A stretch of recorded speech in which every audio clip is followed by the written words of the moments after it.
I think when you see young men develop, succeed, particularly at football, because that's why they were drafted to play footy. But I always say that if a person leaves a football club, whether they play for 2, 5 or 10 or 15 years, a better person, then the football club's done a pretty good job. It's not all about football. It is to the supporters about winning and losing, but there's more to it.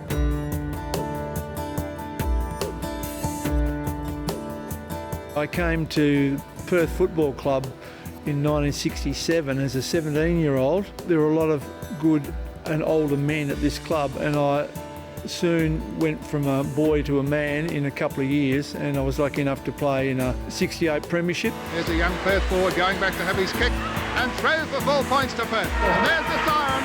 Perth have won the 1968 Grand Final.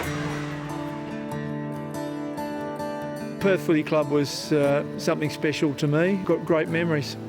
Believe it or not, 1977, I played in the first State of Origin game, and Fitzroy had appointed a new coach, and I thought it was time to make a move, and I met with the late Harry Atlas, who was the president of East Perth, and on a handshake, that's how I ended up at East Perth. His kick is going into a nest of East Perth players, and it's been taken as the siren has gone.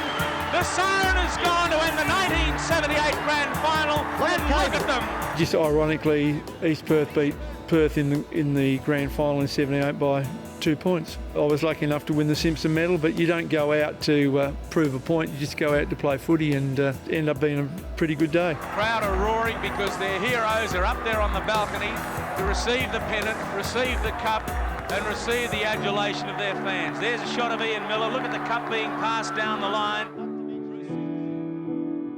I didn't think that I would end up still involved with football. I always wanted to be a physical education teacher. And then I was in retail, and then I ended up back in football full time, and who would have thought?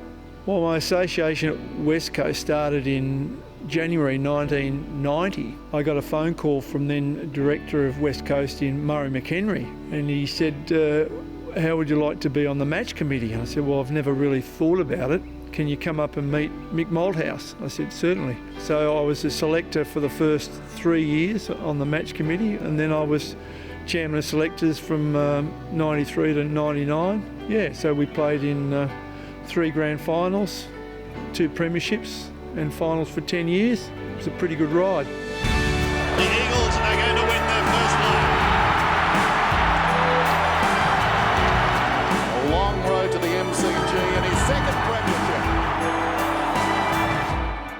Towards the end of 2002, I came back to the club in a full-time role. They wanted someone to be the conduit, I guess, between the match committee and the WAFL clubs, because we had players at all the WAFL clubs. And then that gradually morphed into, after the first year, into the PDM, Player Development Manager, which is from AFLPA, and then Player Services, and then it just grew bigger and bigger, and you used to do everything on your own, and but that was fine, whether it be, it was more off-field, players off-field work or studies, transitions, delistments. I'm a fairly emotional person, and I've had a cry with it at the end of a year when players have been delisted, host families, parents. We've had in my time, since 2002 to now, we've had 53 host parents that have acted as host parents along the way in the last 19 years, which is unbelievable, really.